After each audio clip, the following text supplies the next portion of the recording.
CEOs, do you ever wonder when running your business will finally get easier? While passive income, or the idea of it, is really a sexy concept, it doesn't really apply to the coaching/consulting expert-based businesses who sell a service-based product. But that means that far too many good-hearted CEOs are working way too hard to serve their clients. If they ever want to experience more personal freedom so that they can grow their income and impact without working 10x as hard, then they need to install passive business practices. And this is a problem that can exist in all 4 stages of business. I am so excited about my vision, but also so daunted by the fact that I'm going to have to be the sole driver of this. I am so happy and grateful that my business is more stable, but I still don't have the income to create the impact that I envisioned. I'd love to help you stabilize things, but it's difficult when so much of the business is dictated by your memorized knowledge.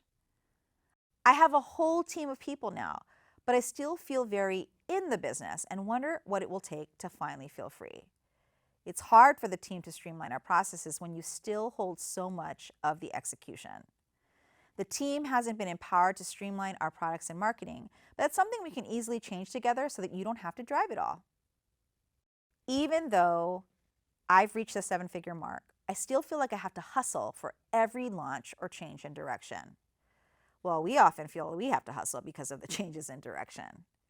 We are ready and capable of helping you. We just need to make the plan and stick to it.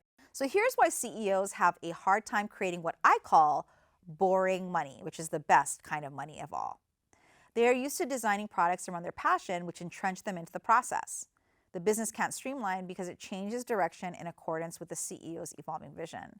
And the team can't run things without the CEO because they haven't been empowered to be true drivers. And I just want to let you know that issue is the visionizers and the strategizers and the mobilizers to figure out together and come up with a plan to fix those 3 reasons why fires take over all their time, energy, and probably make them lose a lot of money too. Here are some of the tools that you want to use when you're thinking about how to help the team stay focused and not make the fires take over them.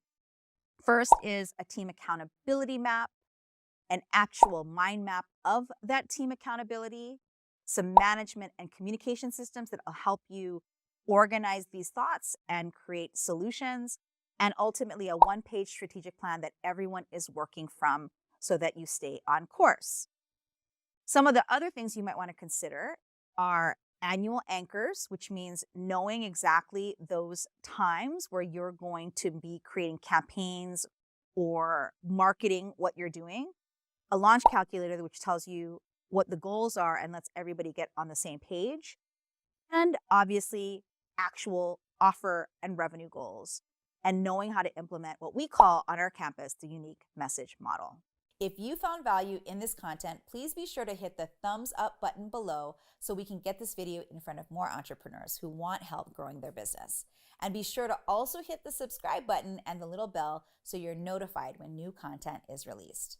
I'm Jen Kem, here to help you get seen, heard, and paid for the unique value you bring into the world. Until next time.